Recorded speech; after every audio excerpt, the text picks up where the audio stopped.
Hi, welcome back to PennLive.com. I'm Dustin Hockensmith with Greg Pickel, talking Penn State football. And in the absence of real news, we're going to be doing a couple projections here. We're looking at impact arrivals, not just freshmen, but transfers as well in the 2015 class.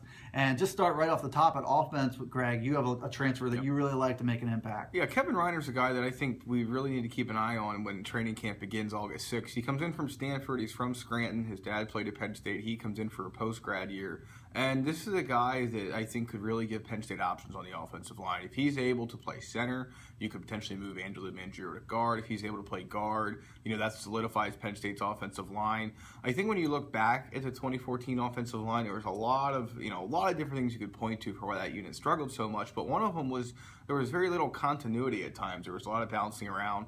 Kevin Reiner, along with Dustin's pick for impact arrivals, are two guys that could really solidify Penn State from an offensive line perspective. Any experience is welcome experience for that offensive line. A little bit better shape in 2015, but I don't know how much. Yeah. One of the things that really is going to impact how good they're going to be is how much further along Paris Palmer at left tackle comes along.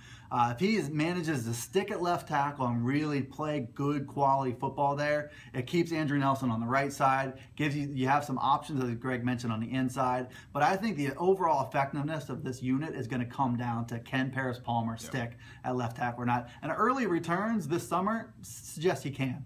What about on the defensive side of the ball? Yeah, I'm looking at John Reid. Penn State's done a really nice job retooling its secondary. It started under Bill O'Brien. It's continued under James Franklin and Bob Shoop. When you look at what they've done there, John Reid's the guy they brought in the class of 2015. He's a four-star. Did everything right at Philadelphia St. Joe's. Very, very good on and off the field.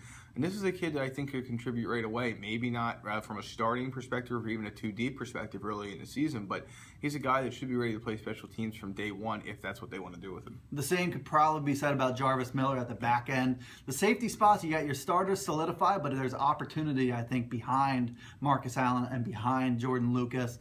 And so Jarvis Miller, his combination of maturity, discipline, and opportunity, I think you could see him see the field right away as a true freshman. That's Greg Pickel, and I'm Dustin Hockensmith for PennLive.com.